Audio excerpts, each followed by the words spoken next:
Salut à tous et bienvenue sur la ferme du mineur. Aujourd'hui on se retrouve pour une vidéo où on va parler des cartes LHR et on va surtout parler du débridage de NB Miner qui nous promet 70% de performance sur les cartes LHR. On va voir si maintenant ça vaut le coup d'acheter des cartes LHR, on voit ça tout de suite.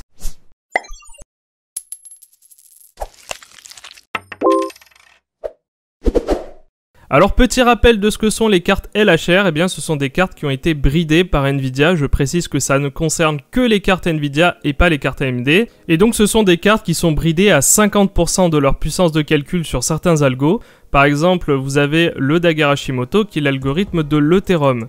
Donc ça ne touche que certains algos, je le précise, car d'autres algos, eux, sont épargnés comme celui du KOPO qui permet de miner du Ravencoin. Donc ce que vous devez comprendre, c'est que vous êtes bridé à 50% sur certains algos avec les cartes LHR. Mais récemment, NB Miner a trouvé une solution qui permet de débloquer jusqu'à 70% de la puissance de calcul de votre carte LHR, et c'est d'ailleurs ce qu'on va voir tout de suite. Dans un premier temps, on va voir ça sur iOS, et ensuite on verra sur Windows. Nous voilà maintenant sur iOS et vous pouvez déjà constater que notre RTX 3060 Ti mine déjà et elle est actuellement à 31,18 MHz. Donc on va voir comment maintenant débrider cette carte avec NB Miner. Pour ça on va aller tout de suite dans la feuille de route. Ensuite rien de plus simple, vous choisissez d'abord votre monnaie, donc là c'est l'Ethereum.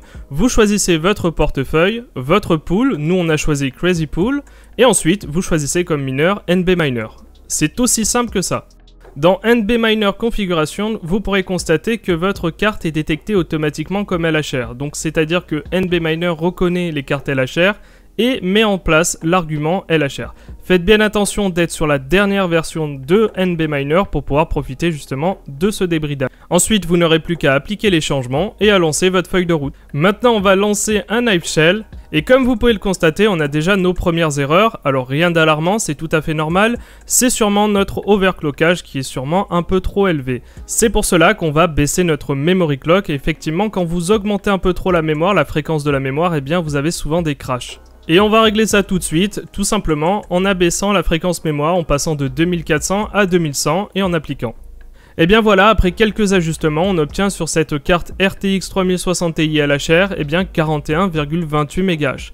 Ce qui reste assez faible et qui reste moins intéressant que miner du Ravencoin, à l'heure actuelle en tout cas. Oui, car rappelez-vous, eh bien le Ravencoin, lui, n'est pas impacté par ce bridage. Je vous avais parlé au tout début d'un test sur Windows et malheureusement comme ce n'est pas probant, eh bien j'ai décidé de ne pas vous faire ce tuto. Comme vous pouvez le voir, eh bien on tourne à peu près aux alentours de 35 MHz sur Windows, donc c'est encore pire que sur iOS. Donc résultat des courses, eh bien ce débridage de NB Miner n'est pas encore intéressant, en tout cas tant que le Ravencoin sera rentable, eh bien il sera toujours plus intéressant de miner du Ravencoin plutôt que de miner de l'Ethereum sur les cartes LHR, même en débridant à 70% de la puissance de calcul. Comme vous pouvez le constater, sur du Ravencoin actuellement sur une carte LHR, eh bien on serait à peu près à 3,79$ brut et sur de l'Ethereum on serait ainsi à 3,13$ brut. Donc c'est plus intéressant à l'heure actuelle de miner du Ravencoin.